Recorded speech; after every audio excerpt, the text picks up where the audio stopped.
পুষ্টিগুণে ভরপুর পুঁই শাক। এই পুঁই শাক শুধু পুষ্টিগুণে ভরপুরও নয়, মানুষের শরীরে যদি ক্যালসিয়ামের অভাবও থাকে সেটাও পূরণ করে এই পুঁই শাক। সেই পুঁই শাকের ফল নিয়ে সামনে হাজির হয়ে গেলাম। আসসালামু আলাইকুম, সাদিকা সারা কুকিং থেকে আপনাদের সবাইকে স্বাগতম। এই পুঁই ফল কীভাবে রান্না করতে হয় সেটা আপনাদের সঙ্গে আমি শেয়ার করব। তাহলে বন্ধু যা যাক। আমি প্রথমে নিয়ে নিলাম, চুলাতে একটা কড়াই বসিয়ে দিলাম। তারপর দিয়ে দেবো আমি তেল। তেলটা গরম হয়ে গেলে দিয়ে দেবো আমি রসুন কুচি। রসুন কুচি দেওয়ার পর দিয়ে দিলাম আমি পেঁয়াজ কুচি। তারপরে আমি একটি হাতের সাহায্যে ভালোভাবে একটু নেড়ে চেড়ে নিলাম। আমি কিছুক্ষণ ঠিক এভাবে নাড়াচাড়া করব। আমি ততক্ষণই নাড়বো যতক্ষণ এই পেঁয়াজ রসুনটা ভাজা ভাজা হয়ে আসবে এবং বাদামি কালার হয়ে আসবে। আমি ততক্ষণ ভয় নাড়তে থাকবো। এভাবে কিছুক্ষণ আমি নেড়ে চেড়ে নেব। আমার পেঁয়াজটা দেখেন বাদামি কালার হয়ে আসছে। এবার আমি দিয়ে দিলাম কাঁচা জিরা। জিরাটা দিয়ে আমি আবারও ভালোভাবে একটু নাড়াচাড়া করব। আমার এবার নাড়াচাড়াটা করা হয়ে গেছে, পেঁয়াজটাও ভাজা হয়ে আসছে, বাদামি কালার হয়ে গেছে। এবার আমি দিয়ে দিলাম কাঁচা মরিচ আর সরিষা বাটা। আমি এটা মিক্সারে বেটে দিচ্ছি, আপনারা চাইলে শিলপাটাও বাটতে পারেন। নিয়ে আমি মশলাটা একটু ভালোভাবে কষাই নেব। তারপর দিয়ে দেবো আমি হলুদ গুঁড়া, তারপর ধনিয়া গুঁড়া, তারপর স্বাদ মতো লবণ দিয়ে আমি আবারও ভালোভাবে একটু নেড়ে চেড়ে নিলাম। এভাবে আমি আবারও কিছুক্ষণ মশলাটা নেড়ে চেড়ে কষাই নেব। আমার মশলাটা দেখেন কষানো হয়ে গেছে, তেলটা উপরে উঠে আসছে।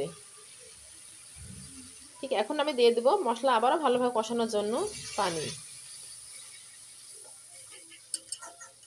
আমি আবারও কিছুক্ষণ এভাবে মশলাটা কষাই নেব, কারণ আপনারা যতটা মশলা ভালোভাবে কষাই নেবেন, মশলার যে একটা গন্ধ থাকে কাঁচা মশলার সেটা থাকবে না। আমার মশলাটা কষানো হয়ে গেছে। এবার আমি দিয়ে দিলাম পুঁই ফল। পুঁই ফলটা দিয়ে আমি একটু ভালোভাবে নেড়ে চেড়ে নিলাম। তারপর আমি দিয়ে দিব কিছু সবজি আমি কেটে রাখছিলাম, সিম, আলু এবং পেঁয়াজ কলি, সেটা আমি এখন দিয়ে দেব। সবগুলো দেওয়া হয়ে গেলে আমি আবার একটু ভালোভাবে নেড়ে চেড়ে নেব। আমি সবজিগুলো একসঙ্গে ভালোভাবে মিক্সার করে নিয়ে নিলাম। দেখেন আমি একই ভাগে ভালোভাবে সবজিগুলো মিক্সার করে নিয়ে নেব। এবার আমি সবজিগুলো ভালোভাবে কষাইতে থাকবো। যতক্ষণ না আমার সবজিগুলো কষানো হবে ততক্ষণ আমি কষাতে থাকবো। আমার সবজিগুলো দেখেন আমি একই ভাগে নেড়ে চেড়ে কষাই নিচ্ছি। আমার সবজিগুলো কষানো হয়ে গেছে। এবার আমি দিয়ে দেবো ঝোল। ঝোলের জন্য পানিটা আমি দিয়ে দিলাম। আমি এটা ভাজি করব, সেজন্য আমি অল্প পরিমাণে পানিটা দিয়ে দিলাম, কারণ এটা পুঁই ফল আছে সেজন্য আমি পানি দিলাম। দিয়ে আমি আবারও ভালোভাবে একটু নেড়ে চেড়ে নিলাম। এবার আমি ঢাকনা দিয়ে ঢেকে দেব পানিটা মরার জন্য। যতক্ষণ না পানিটা মরবে ততক্ষণ আমি জাল করতে থাকবো। আমি আবারও ঢাকনাটা উঠায় নিয়ে একবার নেড়ে চেড়ে দিলাম। আমার সবজিগুলো সিদ্ধ হয়ে গেছে, দেখেন কত সুন্দরভাবে সিদ্ধ হয়েছে। ঠিক আমি এভাবে আবার একটু ভালোভাবে নাড়াচাড়া দিয়ে কিছুক্ষণ আবারও জাল করব।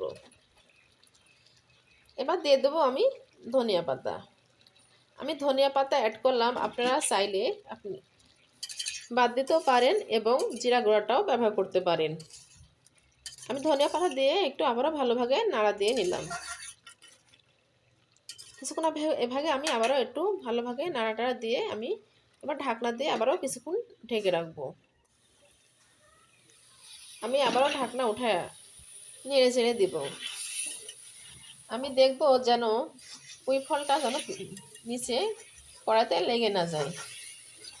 দেখেন আমার পুঁই ফলটা রান্না প্রায় হয়ে আসছে। আমি ঠিক এভাবে ভাজি করে রান্না করব। আপনারা চাইলে একটু ঝোলও হালকা করে রাখতে পারেন। আমি একটু ঝোলটা শুকিয়ে ভাজি মতো করে রান্না করলাম। আমার রান্নাটা শেষ। এবার আমি পরিবেশন করলাম। ঠিক এভাবেই আমি পরিবেশন করলাম। আমার এই পুঁই ফলের রেসিপি যদি আপনাদের ভালো লাগে তাহলে বন্ধুরা বেশি বেশি করে লাইক, কমেন্ট, শেয়ার এবং সাবস্ক্রাইব করবেন। আর পুঁই ফলের ফলটা আপনারা এভাবে রান্না করে খেয়ে দেখবেন, আপনাদের আশা করি অনেক ভালো লাগবে। সবাইকে ধন্যবাদ। আল্লাহ হাফেজ।